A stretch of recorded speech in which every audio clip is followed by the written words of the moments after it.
امیر اکراموف خواننده صنف نوحی مکتب گیوتی میباشد. 3 سال میشود که به بازی شاهمان مشغول است. او ماه می همین سال در المپیاد ولایتی اشتراک نموده سزاوار جای اول گردید. آزمون جمهوری عاید به شاهمات ماه ایون با اشتراک 8 دسته و 48 نفر در شهر دوشنبه برگزار گردیده بود و سزاوار مقام دوم گردید. قهرمان گزارش ما در برابر بازی شاهمات این به فوتبال نیز شوق زیاد دارد.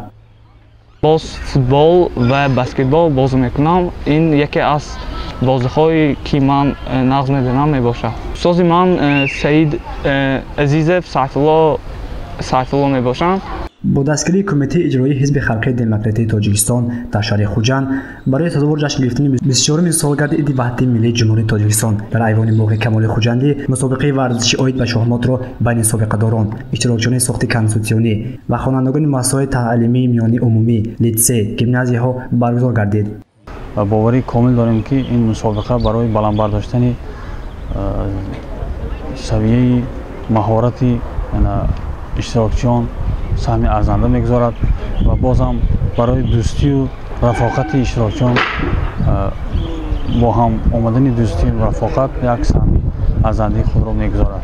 در قطار قهرمانی گزارش ما امیر نیز اشتراکچیان بازی شاهمات زیاد بودند. صفیه ظفرآوا خواننده صنف 5 مکتب بالایخواد شهر خوجند میباشد. صفیه نیز اشتراکچی آزمون جمهوری عاید به شاهمات است. او همچنین در المپیاد شهری سزاوار جام رئیس شهر گردیده است. در المپیاد جمهوری که در آن 8 دسته اشتراک نموده بود از ولایت سول باشد 2 دسته اشتراک کردند. صفیه باشد در این المپیاد سزاوار مقام سوم گردید.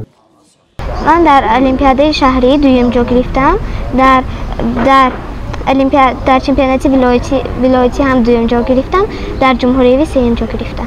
مقصد از تشکیل مسابقه مستحکم نمودن علاقه دوستی بین نورسان، تشویق طرز حیات سالم و ترغیب بازی شاهمات به حساب می‌رود. در آخر به اشتراکچیان افتخارنامه و تحفه‌های خودروی سپرده شد. گزارش نصیب جان ابویف و یوسف جان یونسوف برای برنامه اطلاعاتی خبر.